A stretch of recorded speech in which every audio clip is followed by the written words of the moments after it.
Le lendemain, la chance a souri à la petite fille, Mariana, une fillette de 7 ans qui marche joyeusement vers chez elle après avoir acheté quelques articles dans une petite boutique du village. Alors qu'elle passait devant l'entrée de la grande usine où travaillait sa mère, elle s'arrêta dans un coin caché près du portail en fer. Un vieil homme, vêtu de haillons, au visage pâle et aux cernes autour des yeux, était assis par terre. Il essaya de se relever, mais ses jambes tremblantes ne lui obéirent pas. Curieuse, Mariana se demanda pourquoi il était assis là. L'homme semblait ne pas la remarquer, se contentant de se tenir le ventre, tremblant de froid. Une employée d'usine, une femme d'âge moyen, les cheveux relevés en chignon serré, et passait rapidement sans même regarder l'homme. Mariana l'a appelé, « Madame, que se passe-t-il avec cet homme ?» La femme hésita un instant, puis secoua la tête et répondit d'une voix basse et inconfortable, « Ce n'est qu'un mendiant, ne t'inquiète pas pour lui. » Mais Mariana ne pouvait pas partir. Elle s'est approchée du vieil homme et lui a demandé doucement, « Monsieur, ça va ?» L'homme releva la tête et leurs regards se croisèrent. Il hocha faiblement la tête et répondit d'une voix rauque, « J'ai juste besoin de quelque chose à manger. Je suis tellement fatigué. » Mariana réfléchit un instant, puis ouvrit son sac de pain et en sortit un morceau. Elle le lui offrit, les mains tremblantes, il le prit et se mit à manger avec voracité, comme s'il n'avait pas mangé depuis longtemps. « Merci, petit. Tu es très gentil, » dit-il, les yeux brillants de gratitude. Mariana sourit. « Je vais te chercher des médicaments, » dit-elle. « Attends ici. » L'homme, avec une lueur d'appréciation dans les yeux, répondit, « Si vous êtes une âme généreuse, je n'oublierai jamais cela. » Mariana accourut vers sa maison. Lorsqu'elle revint avec un petit sachet de médicaments et une bouteille d'eau, l'homme était toujours là. « Tu dois prendre ce médicament, cela t'aidera à te sentir mieux, » dit-elle en lui tendant l'eau et les pilules. L'homme, les larmes aux yeux, posa sa main sur la tête de Mariana. « Que Dieu te bénisse, petit, au grand cœur, » a-t-il dit. Mariana sourit largement, sentant une chaleur dans sa poitrine. Mais dans les yeux de l'homme, il y avait une lueur de mystère. Le lendemain matin, alors que Mariana repassait devant l'entrée de l'usine pour se rendre à l'école, le bruit des voitures et les voix des ouvriers formaient un murmure dans la rue étroite. Soudain, elle s'arrêta, les yeux grands ouverts, voyant l'homme de la veille. Il était toujours assis au même endroit, vêtu des mêmes vêtements usés. « Seigneur Ramiro » s'est exclamé Mariana. L'homme releva la tête et lui offrit un faible sourire. « Bonjour, petit au grand cœur. Nous nous reverrons » a-t-il déclaré. Mariana sourit et s'approcha, posant son sac par terre avant de s'accroupir devant lui. « C'est mieux. Je t'ai apporté du pain. » Don Ramiro prit le pain que Mariana lui tendait, les yeux pleins d'émotion.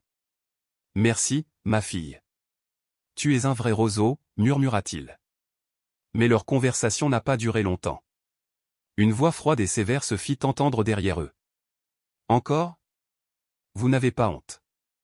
Pourquoi êtes-vous ici, embarrassant ma compagnie ?» Mariana sursauta et se retourna. Une grande femme, impeccablement vêtue, les regardait avec des yeux glacés. C'était Doña Isabel, la directrice de l'usine. « Ne vous approchez pas de lui » a murmuré un ouvrier à Mariana. Mais Mariana restait immobile, fixant Doña Isabel avec des yeux innocents mais fermes. « Madame, il ne fait rien de mal. Il se repose seulement » a-t-elle déclaré. Doña Isabel a répondu d'un ton calme, même si sa voix était rauque, « Je ne veux pas causer de problème. Je suis ici parce que je n'ai nulle part où aller, alors sors d'ici » a-t-elle crié, obligeant les ouvriers autour d'eux à se taire et à éviter de la regarder par peur. Mariana serra les poings, les yeux remplis de larmes, mais elle ne recula pas. « Mais il n'a rien fait de mal. Pourquoi le traitez-vous si mal ?» Doña Isabel laissa échapper un rire sarcastique. « Ma chérie, la vie n'est pas aussi simple que tu le penses. Arrête de te mêler. » Mariana ne se laisse pas décourager. « Ma mère me dit toujours que nous devrions aider les autres quand nous le pouvons. » Les paroles de Don Ramiro ont profondément touché Mariana. Il sortit lentement de sa poche une bague vieille mais brillante et la lui tendit. « Tu es la personne la plus gentille que j'ai jamais rencontrée. Cette bague est pour moi un souvenir précieux, mais je te la donnerai. Prends en soin, elle te portera chance. » Mariana regarda la bague, confuse. « Mais je ne peux pas l'accepter. C'est trop important pour toi » a-t-elle insisté. Don Ramiro, les yeux pleins de gratitude, répondit, « Je n'ai pas d'autre moyen de vous remercier. » Mariana a hésité un instant puis a dit, « Alors je m'en occupe, très bien. » À ce moment-là, Doña Isabel l'interrompit d'un ton moqueur, « C'est fini. Si c'est le cas, pars avec tes bêtises. » Don Ramiro se leva lentement avec un air triste et commença à s'éloigner de l'entrée de l'usine. Mariana le regarda partir le cœur lourd. Avant de disparaître de vue, l'homme s'est retourné et a souri à Mariana. « Merci, Mariana. Tu es un rayon de lumière dans ma vie. » Alors que la silhouette de Don Ramiro disparaissait, Doña Isabel se tourna vers les ouvriers qui l'entouraient en élevant la voix. « Si quelqu'un d'autre ose l'aider, ne dis pas que je ne t'ai pas prévenu. » Ce soir-là, Mariana rentra chez elle le cœur lourd. Elle entra dans la petite pièce simple où sa mère, Anna, se concentrait sur la couture sur une vieille machine à coudre. Le bruit s'arrêta quand Anna leva les yeux et remarqua la tristesse dans les yeux de sa fille. « Qui mon amour t'a-t-il blessé ?» demanda-t-elle en posant ses mains calleuses sur les épaules de Mariana. Mariana hésita un moment avant de tout lui raconter sur Don Ramiro, comment elle l'avait aidé et la bague qu'il lui avait offerte. En l'écoutant, le visage d'Anna montrait un mélange d'inquiétude et de tendresse. « Mariana, je suis fier que tu aides les autres, mais accepter des objets d'étrangers n'est pas une bonne chose, tu comprends ? Mais il était si gentil, maman. Il avait l'air si fatigué et seul, » répondit Mariana en ouvrant sa petite main pour montrer la vieille bague. « Il a dit que cette bague me porterait chance. » Anna soupira, prenant la bague pour l'examiner. Ce n'était pas un objet précieux, juste une simple bague en argent. Même si cela semblait avoir été fabriqué avec soin, Anna a déclaré, « Peut-être qu'il vous était vraiment reconnaissant, mais vous devez quand même être prudent. N'en parlez à personne, surtout pas à l'usine. Je ne veux pas que les gens parlent en mal de nous. » Mariana accepta prudemment et rangea la bague dans une petite boîte dans le coin de son placard. Mais dans son cœur, elle ne pouvait s'empêcher de penser à Don Ramiro. Le lendemain, une rumeur a rapidement circulé dans l'usine concernant une grosse somme d'argent envoyée anonymement à la famille de Mariana. Certains ouvriers discutaient pendant la pause, jetant des regards curieux vers Anna alors qu'elle entrait dans la salle à manger. « C'est probablement de l'argent sale qui vient de quelque part », ajoute un homme avec une expression sceptique. Anna entendit les murmures et un sentiment d'inconfort grandit en elle. Elle ne savait pas de quoi il parlait, mais le silence qui l'entourait à son passage la rendait encore plus inquiète. Au rendez-vous de fin de journée, Doña Isabel est arrivée avec un visage plus froid que d'habitude. Elle s'est placée devant les ouvriers et a dit d'une voix ferme, « Chers collègues, je viens de recevoir un rapport concernant une somme d'argent inhabituelle liée à l'un de nos employés. Je souhaite maintenant clarifier cette affaire. Qui d'entre vous est impliqué dans cet argent ?» Personne ne répondit, mais petit à petit, les regards se tournèrent vers Anna. « Anna » appela Doña Isabel, sa voix autoritaire. « J'ai entendu dire que cet argent avait été envoyé à votre famille. Est-ce vrai ?» Anna, pâle et confuse, répondit, « Je ne sais pas de quoi tu parles. » Doña Isabel, « Je n'ai pas reçu d'argent. » « Les rumeurs ne viennent pas de rien, » a insisté Doña Isabel. « Quelqu'un a vu que cet argent était envoyé chez vous. Il est incompréhensible que vous le niez. »« Mais je ne sais rien de cet argent, » répondit Doña Anana, la voix brisée. Doña Isabel esquisse un sourire moqueur. « Alors, comment expliquez-vous que votre fille parle fréquemment avec un homme suspect devant l'entrée de l'usine? Peut-être que vous êtes tous les deux impliqués dans quelque chose d'illégal ?» Mariana, qui se cachait derrière la porte du bureau, s'est mise à pleurer en entendant ces mots. Elle se sentait impuissante, témoin de l'humiliation de sa mère, sans pouvoir rien faire pour l'aider. Cette nuit-là, Madame Anna rentra chez elle avec une expression fatiguée. Maria se précipita vers elle et la serra dans ses bras, les larmes coulant sur ses joues. « Maman, je suis désolée.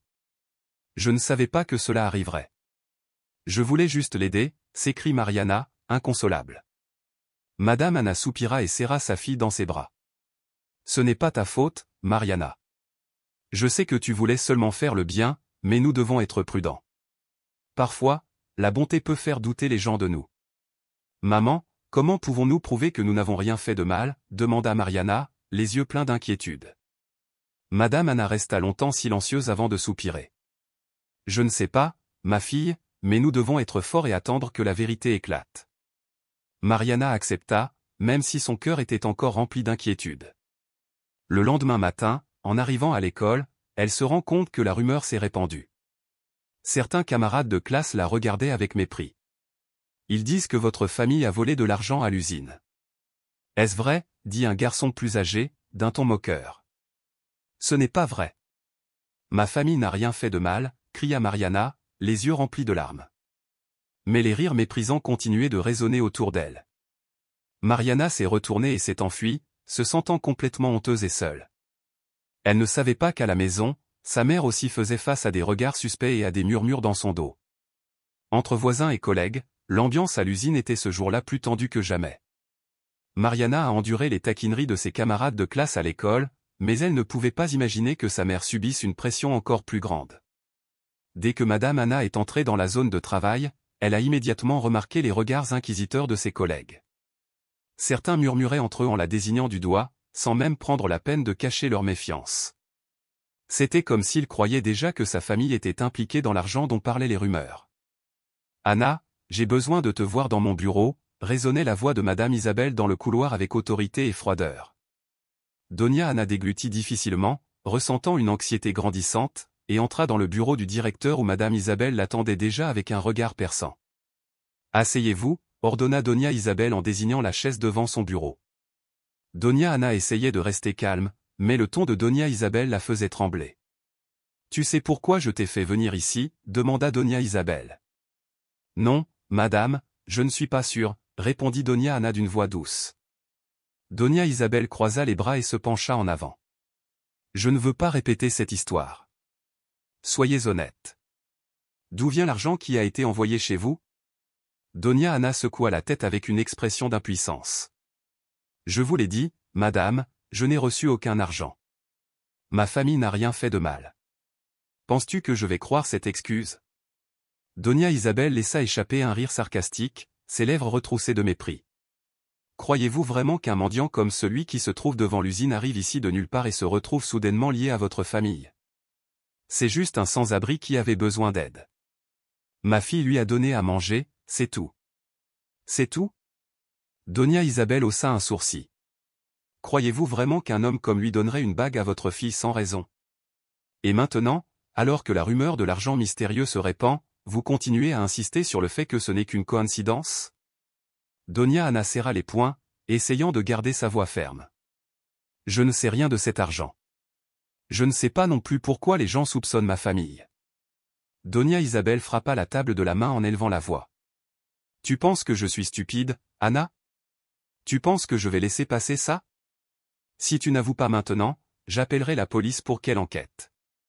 Et tu sais quelles seront les conséquences. » Donia Anna était paralysée par la menace.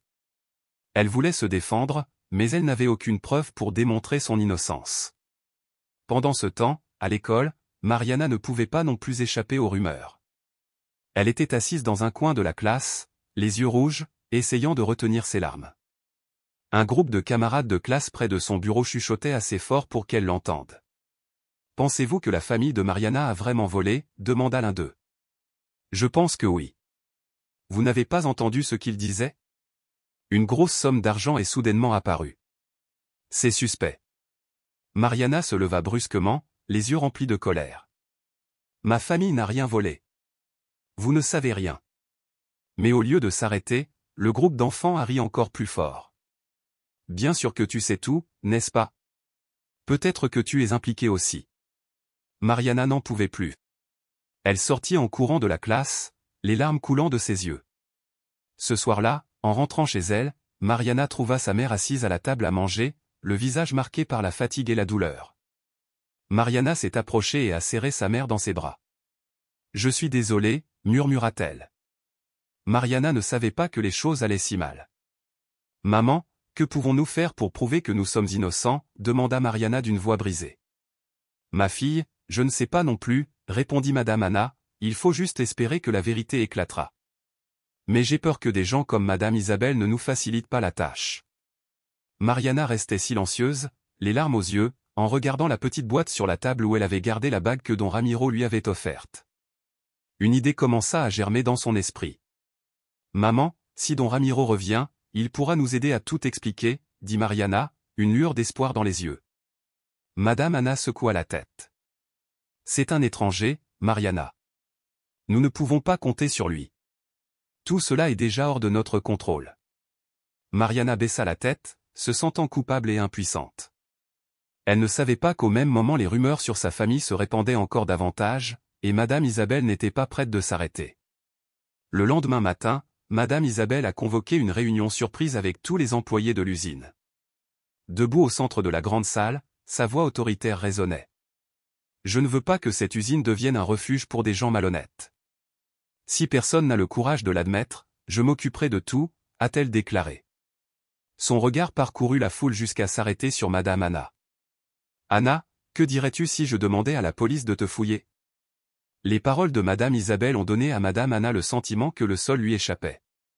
Dans son esprit, l'image de Mariana lui apparut et elle craignait que la tranquillité de sa famille ne soit détruite à jamais.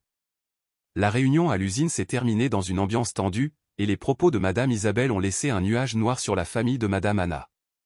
Alors que les ouvriers se dispersaient, certains se sont approchés de Madame Anna avec des regards pleins de méfiance et de curiosité. « Anna, est-ce vrai ce qu'ils disent à propos de cet argent ?» demanda une femme plus âgée d'un ton doux, mais plein d'insinuations. « Oui, on dit qu'un paquet d'argent a été envoyé chez vous. » Ne le niez plus, intervint un homme au regard froid.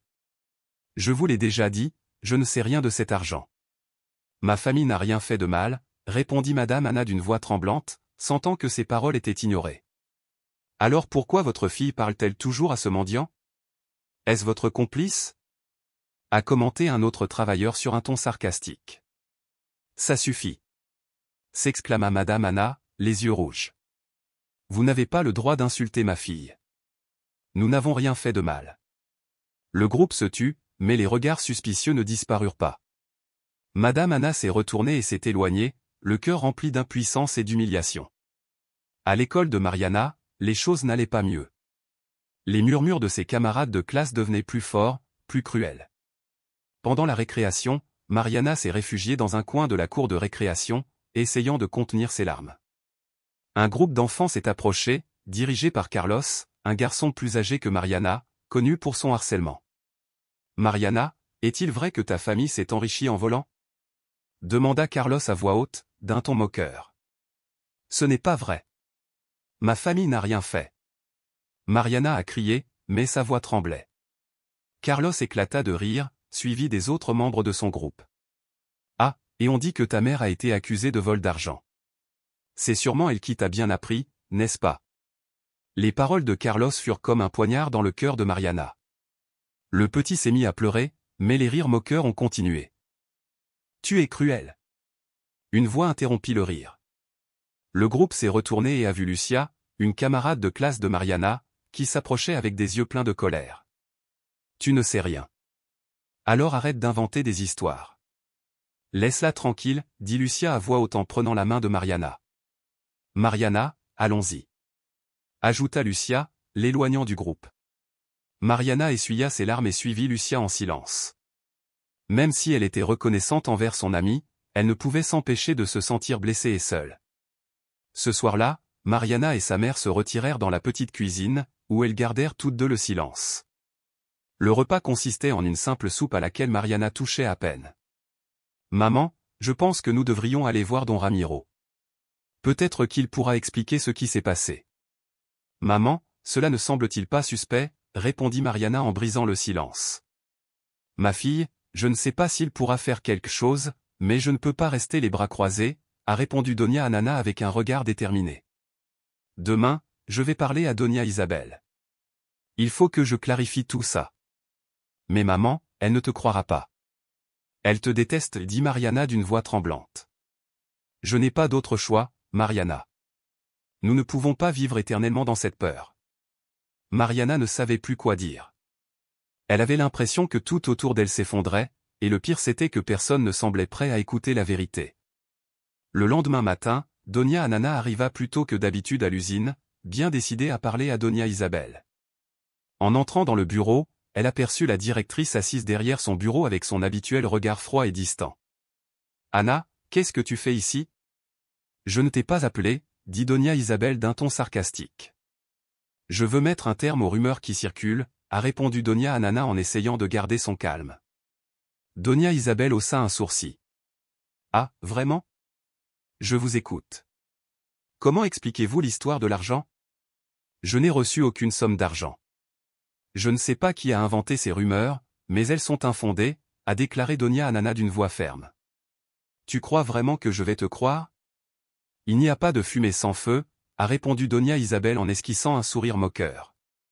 Donia Anana serra les poings, essayant de rester calme.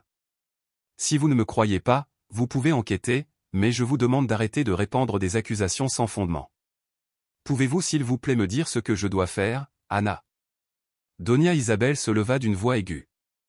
Vous n'avez pas le droit de m'exiger quoi que ce soit ici.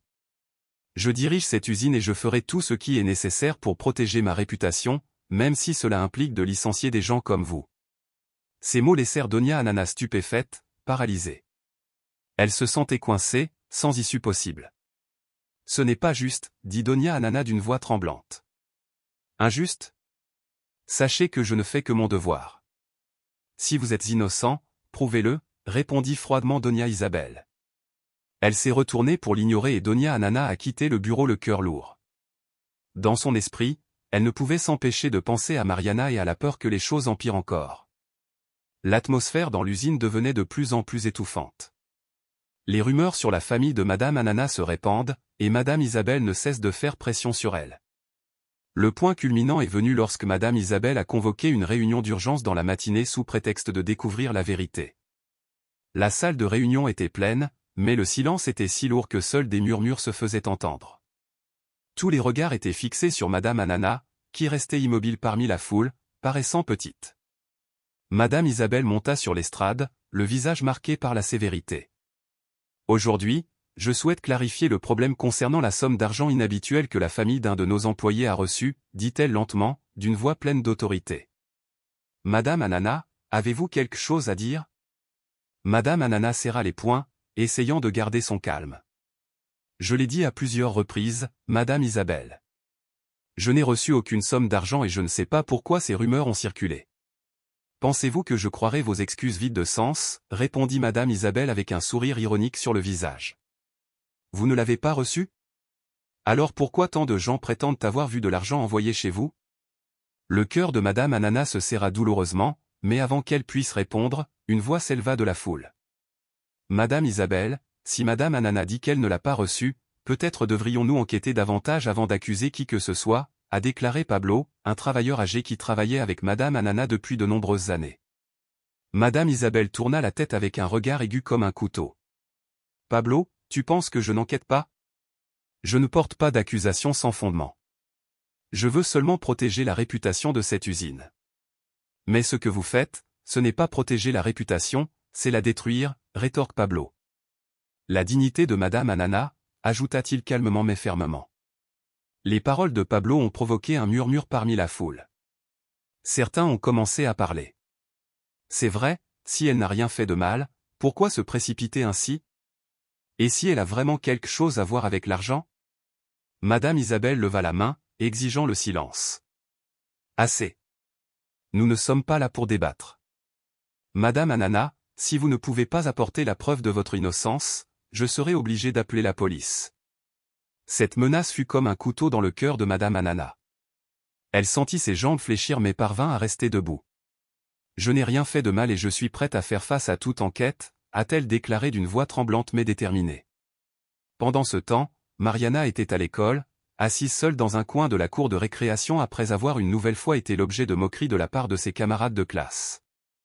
La petite fille essayait de ne pas pleurer, mais son cœur était rempli d'inquiétude face à ce que vivait sa mère. Lucia s'approcha, posant une main sur l'épaule de Mariana.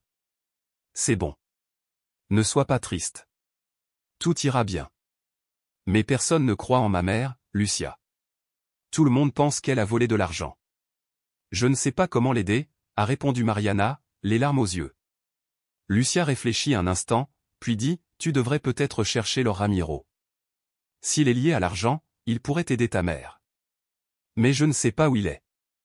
J'ai regardé plusieurs fois autour de l'entrée de l'usine, mais je ne l'ai plus vu, répondit tristement Mariana. Nous trouverons une autre solution. Ne t'inquiète pas, Mariana.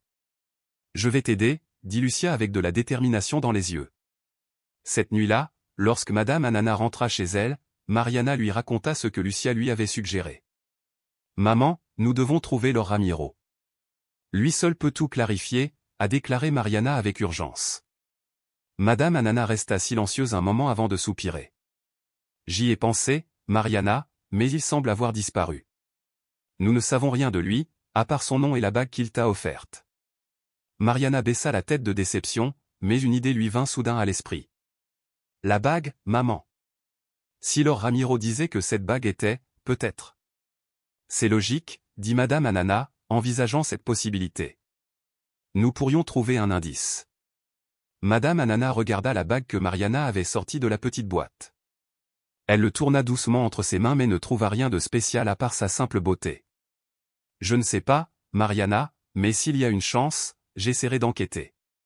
Pour l'instant, nous devons juste attendre. Le lendemain matin, Doña Isabel convoque à nouveau Doña Anana à son bureau. Cette fois, la réalisatrice ne cache plus sa colère. Je t'ai donné du temps, mais tu n'as rien à montrer. Penses-tu que je vais attendre éternellement? Doña Ana a reçu un coup dévastateur avec cette déclaration. Elle avait l'impression que le monde s'effondrait autour d'elle, mais elle ne pouvait plus rien faire. À la maison, Mariana était assise sur son lit, tenant la bague dans ses mains, priant en silence. Elle ne le savait pas, tout était sur le point de sombrer dans un abîme. Cette nuit-là, pendant que Mariana dormait profondément, Doña Ana était assise dans le salon, tenant la bague dans ses mains et la tournant sous la faible lumière de la lampe.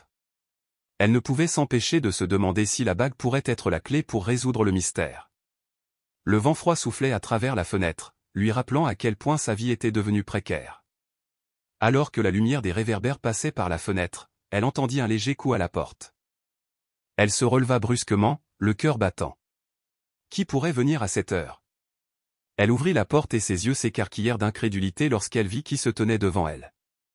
C'était Ramiro, mais cette fois, il n'avait plus l'apparence négligée d'un mendiant. Devant elle se tenait un homme de grande taille, à l'allure élégante, au regard plein d'autorité, mais avec dans le regard une gentillesse indiscutable. « Bonsoir, madame, dit-il d'une voix grave et chaleureuse. Je m'excuse d'être venu à cette heure tardive, mais je pense qu'il est temps de tout clarifier. » Doña Ana a invité Ramiro dans la maison, le cœur rempli de confusion et d'inquiétude. Mariana s'est également réveillée à cause du bruit de leur conversation et a couru dans le salon. Lorsqu'elle a vu l'homme, elle s'est exclamée avec enthousiasme, « Seigneur Ramiro, je savais que tu reviendrais. » Mariana courut vers lui et l'embrassa joyeusement, les yeux brillants d'excitation. Ramiro sourit en caressant la tête de la petite fille. « Merci de m'avoir fait confiance, Mariana. Je suis là pour aider votre famille. » Doña Ana, toujours déconcertée, demanda, « Seigneur Ramiro, qui es-tu et pourquoi es-tu apparu maintenant ?» Ramiro ôta son long manteau, le posa sur la chaise et répondit calmement, « Madame Ana, j'ai une dette envers votre famille. En réalité, je ne suis pas un mendiant, comme tout le monde le croit. Je suis le propriétaire de l'usine où vous travaillez. » Doña Ana et Mariana restèrent bouche bée d'étonnement. « Vous êtes le propriétaire de l'usine ?» demanda Doña Ana d'une voix tremblante. « Oui, » répondit Ramiro. « Je me suis déguisé en mendiant pour observer comment les gens traitent les plus vulnérables, et Mariana, votre fille, a été la seule à me traiter avec gentillesse et sincérité. » Mariana le regardait, pleine de questions. « Et la bague ?» elle a demandé. Ramiro sourit en secouant la tête. « Non, Mariana. Cette bague est un héritage familial. Je te l'ai donnée non pas comme test mais comme symbole de ta bonté. » Doña Ana a essayé de traiter tout ce qu'elle avait entendu. « Mais l'argent? Pourquoi a-t-on dit que ma famille avait reçu une grosse somme ?» Le regard de Ramiro devint plus sérieux. « Cet argent était un cadeau que j'ai envoyé à votre famille pour vous remercier de la gentillesse de Mariana. Mais je n'imaginais pas que cela donnerait lieu à des accusations aussi absurdes que celle-ci. Madame Isabelle a profité de la situation pour vous opprimer. » En entendant le nom de Madame Isabelle, Doña Ana serra les poings de colère. « Elle a fait tout ce qu'elle pouvait pour détruire ma réputation et celle de ma famille. Elle a même menacé d'appeler la police. »« Ne vous inquiétez pas, » dit Ramiro d'un ton rassurant. « Je suis là pour résoudre ce problème. Demain, je confronterai Madame Isabelle devant tout le monde. » Le lendemain matin, à l'usine, Madame Isabelle a convoqué une réunion d'urgence, convaincue que Doña Ana ne serait pas en mesure de se défendre. Elle se tenait devant la foule des ouvriers et sa voix froide résonnait dans la pièce. « Mes chers collègues, je souhaite aujourd'hui annoncer les résultats d'une enquête préliminaire. J'ai confirmé que la famille de Doña Ana est impliquée dans cette somme d'argent. Soupçonner un tel comportement aurait pu être toléré. La foule murmurait, jetant des regards suspicieux à Doña Ana, qui se tenait nerveusement dans un coin, Mariana se cachant derrière elle, lui tenant fermement la main. Mais avant que Madame Isabelle ait pu continuer, une voix grave et imposante l'interrompit depuis la porte.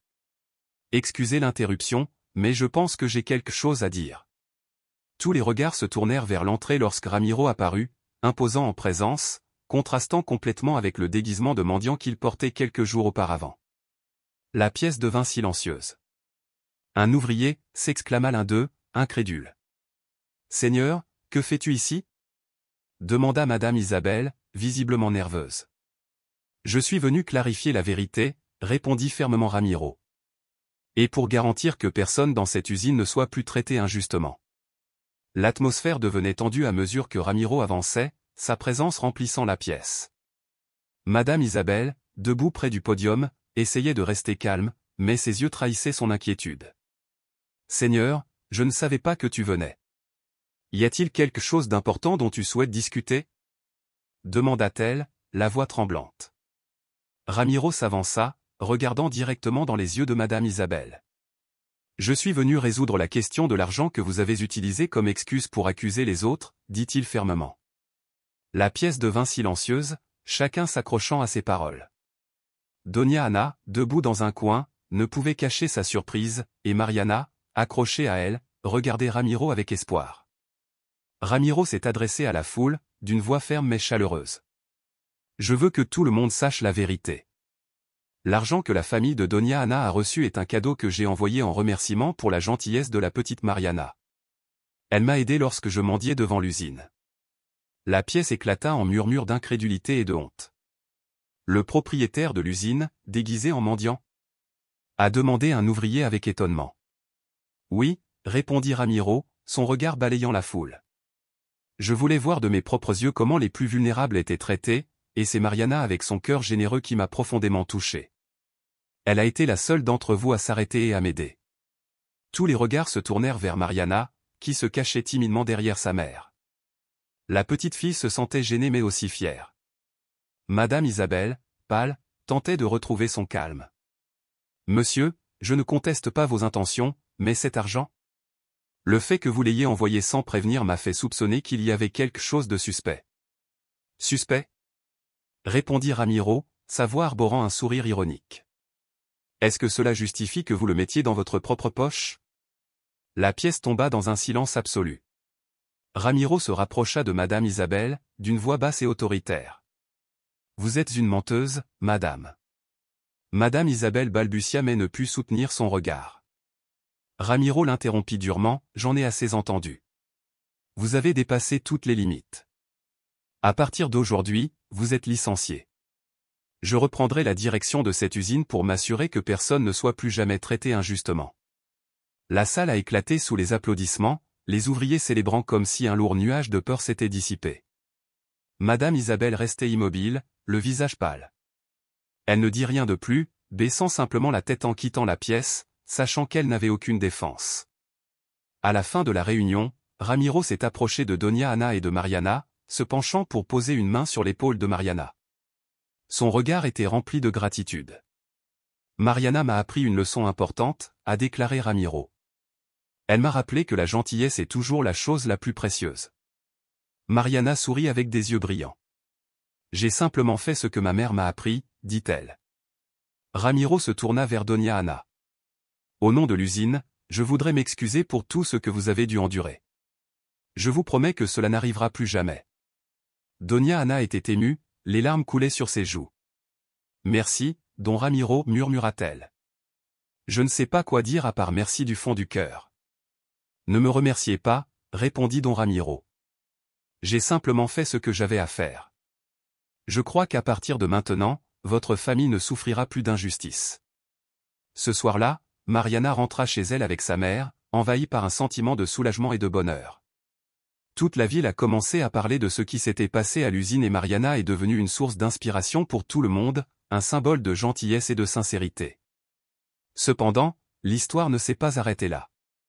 Le lendemain matin, don Ramiro a réservé une surprise à la famille de Madame Ana. Il a personnellement demandé à Madame Ana de venir à son bureau. Son cœur s'emballa alors qu'elle marchait dans le couloir, sentant les regards de tout le monde sur elle. Mais cette fois, ils n'étaient ni remplis de doute ni de commérage, au lieu de cela, ils étaient remplis d'admiration et de curiosité. Elle frappa doucement à la porte du bureau de don Ramiro et entendit sa voix l'invitant à entrer. En entrant, elle le vit assis dans un grand fauteuil entouré de dossiers bien organisés, mais cette fois, son sourire chaleureux la calma. « Bonjour, Madame Anna, asseyez-vous s'il vous plaît, » dit don Ramiro en désignant une chaise devant son bureau. « Merci, monsieur, » répondit-elle d'une voix douce, essayant de garder son sang-froid. Don Ramiro la regardait avec des yeux pleins de bonté. « Madame Anna, j'ai beaucoup réfléchi à ce qui s'est passé. Vous avez enduré trop d'injustices et je veux compenser, même en partie, les sacrifices que vous et Mariana avez consentis. » Madame Anna leva les yeux avec incertitude. « Monsieur, je ne m'attendais vraiment à rien d'autre que de pouvoir continuer à travailler. Je suis déjà reconnaissant. » Ramiro secoua la tête. « Non, non. Ce n'est pas tout. J'ai examiné votre dossier professionnel et j'ai découvert que vous, Madame Anna, êtes une travailleuse très dévouée et engagée. C'est pourquoi, à partir d'aujourd'hui, j'aimerais que vous occupiez un poste plus en adéquation avec vos compétences. » Madame Anna restait désemparée. « Vous voulez dire que je vais travailler au bureau de gestion de la production, supervisant et coordonnant les commandes ?» demanda-t-elle avec incrédulité. « Oui, » expliqua don Ramiro d'une voix calme.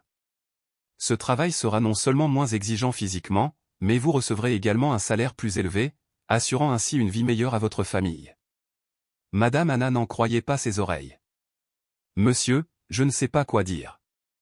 C'est quelque chose que je n'aurais jamais imaginé. »« Tu le mérites, » lui assura don Ramiro avec un sourire. « Ce qui s'est passé montre que vous êtes une personne digne de confiance et je suis convaincu que vous excellerez dans ce nouveau rôle. » Madame Anna baissa la tête, des larmes coulant sur ses joues. « Merci, monsieur. Merci d'avoir cru en moi. »« Ne me remercie pas, » répondit Ramiro avec un sourire. « Merci Mariana. Sans sa gentillesse, je n'aurais peut-être jamais connu ton histoire ni celle de ta famille. » Madame Anna a essuyé ses larmes, remplies d'une profonde gratitude. Mariana sera très heureuse d'entendre cela. « Merci beaucoup, monsieur. » Ramiro sourit chaleureusement, son regard semblant confirmer que la bonté existe encore dans la vie. Après un bref silence, il ajouta doucement, « Madame Anna, je pense que Mariana est une fille avec un cœur noble et une intelligence admirable. Je ne veux pas que cette bonté soit limitée par les difficultés de la vie. C'est pourquoi j'ai décidé de financer tous ses frais d'études jusqu'à ce qu'elle termine l'université. » Les paroles de don Ramiro laissèrent Madame Anna stupéfaite. Elle le regarda, incapable de cacher son émotion. « Monsieur, je ne sais pas comment vous remercier. Vous avez déjà tant fait pour nous. Il est temps pour nous de arranger les choses, » a poursuivi Madame Anna d'une voix chaleureuse. « Dans la vie, tout le monde n'a pas la chance de rencontrer quelqu'un comme Mariana. Elle m'a rappelé que la gentillesse est la chose la plus importante. » Mariana, qui se cachait dehors près du bureau, a entendu la conversation sans le vouloir. Elle entra timidement, les yeux brillants mais nerveux. « Monsieur Ramiro, vous allez vraiment m'aider à étudier ?» demanda-t-elle, la voix pleine d'espoir. Ramiro sourit et se pencha pour la regarder. « Oui, Mariana. Tu es une enfant très spéciale. Je suis sûr que tu feras des choses incroyables si tu en as l'opportunité. » Mariana se précipita pour l'embrasser, pleine d'émotion. « Merci, monsieur Ramiro. Je promets d'étudier. Je le jure. » Don Ramiro lui caressa les cheveux avec un sourire aimable qui ne quitta jamais son visage. « Faites ce qui vous passionne. Votre avenir sera radieux, Mariana. » Cette nuit-là, en rentrant chez elle, Madame Anna a tout raconté à Mariana. La petite maison semblait illuminée de joie. Mariana écoutait attentivement chaque mot de sa mère, les yeux brillants d'excitation. « Maman, monsieur Ramiro est si gentil. Je n'aurais jamais imaginé qu'un simple acte de gentillesse puisse changer nos vies, » murmura Mariana pleine de gratitude. « C'est vrai, ma fille, » dit Madame Anna en la serrant dans ses bras. « Tu m'as appris que la gentillesse fait toujours des miracles, même dans les circonstances les plus difficiles. » Remplie d'espoir, Mariana rêvait non seulement de faire ses études, mais aussi de devenir un jour quelqu'un comme don Ramiro, quelqu'un prêt à aider les autres de tout son cœur. La famille de Madame Anna a commencé à s'améliorer sensiblement. Mariana a continué à aller à l'école avec enthousiasme, tandis que Madame Anna a commencé son nouveau travail au bureau de l'usine. Les rumeurs négatives se sont estompées, laissant place à l'admiration de ses collègues. Un après-midi, en rentrant chez elle, Mariana montra fièrement à sa mère une feuille de papier vierge. « Maman, j'ai eu la meilleure note de la classe à l'examen de mathématiques aujourd'hui. » Madame Anna la serra dans ses bras avec un large sourire illuminant son visage. « Je suis tellement fière de toi, Mariana. Continue à tout donner, ton avenir sera encore meilleur. » Mariana hocha la tête, les yeux brillants de détermination. Dans son esprit, l'image de Don Ramiro restait une source d'inspiration. Elle croyait que, grâce à son aide et à l'amour de sa mère, rien n'était impossible. Le lendemain, une annonce spéciale a été envoyée à tous les employés, les invitant à une brève cérémonie en fin de journée. Le moment venu, tout le monde s'est rassemblé dans l'auditorium, où une petite scène avait été installée. Don Ramiro est monté sur scène, accompagné de Mariana et Madame Anna. Il regarda la pièce avec de la joie dans les yeux. « Chers amis, a-t-il commencé d'une voix chaleureuse qui a résonné dans l'auditoire, aujourd'hui, je veux vous raconter une histoire de gentillesse et d'empathie. Cette petite fille, Mariana, m'a donné une leçon très précieuse. Pendant que je me déguisais en mendiant pour observer l'usine, Mariana s'est arrêtée pour m'aider. Elle ne savait pas qui j'étais, mais elle a agi avec sincérité et un cœur pur. » La salle était silencieuse, à l'exception des murmures d'étonnement. Mariana, aux côtés de sa mère, avait les joues rouges de timidité, mais ses yeux brillaient de fierté. « La bonté de cet enfant m'a profondément touché, » a poursuivi Don Ramiro. « Je veux la remercier pour cela. Mariana, tu m'as rappelé que la bonté est la plus grande force qui existe. Merci, mon petit ange. » Un tonnerre d'applaudissements éclata dans la salle et Mariana sourit radieusement tandis que Ramiro lui offrait un bouquet de fleurs. La cérémonie s'est terminée dans une ambiance chaleureuse et joyeuse. Ce soir-là, en rentrant chez elle, Mariana et sa mère se sont assises ensemble à table pour le dîner, riant et discutant joyeusement. La petite maison n'était plus lourde de chagrin mais était désormais éclairée par l'espoir et la joie. « Maman, je suis tellement heureuse que tout se soit bien passé, » a déclaré Mariana. « Monsieur Ramiro est une personne incroyable. »« Oui, ma chérie, » répondit Madame Anna en lui caressant la tête. « Mais c'est vous qui avez tout déclenché. Sans votre gentillesse, je ne sais pas ce qui se serait passé. » Mariana sourit largement, les yeux brillants. « Maman, je n'ai fait que ce que tu m'as toujours appris. Tu dis toujours qu'il faut aider les autres. »« C'est vrai, ma chérie, » dit Madame Anna en serrant sa fille dans ses bras avec force. « Et tu m'as rendu très fière. » Ce moment a marqué la fin des tempêtes et le début d'un nouveau chapitre plein d'espoir qui les attendait. L'histoire de Mariana nous rappelle que l'empathie et la gentillesse peuvent entraîner de grands changements dans la vie. Parfois, de petits actes d'aide envers un étranger peuvent conduire à des résultats inattendus. La sincérité touche non seulement le cœur des autres, mais diffuse également des valeurs positives au sein de la communauté. Malgré les difficultés ou les malentendus, la gentillesse vaut toujours la peine d'être proche. L'essentiel est d'apprendre que chaque acte d'altruisme a le pouvoir de transformer des vies pour le mieux. Si vous avez aimé cette histoire, nous vous invitons à regarder et à vous abonner à notre chaîne. Votre soutien nous motive à continuer de partager des histoires émouvantes presque chaque jour. Nous vous remercions profondément pour votre soutien. À très bientôt.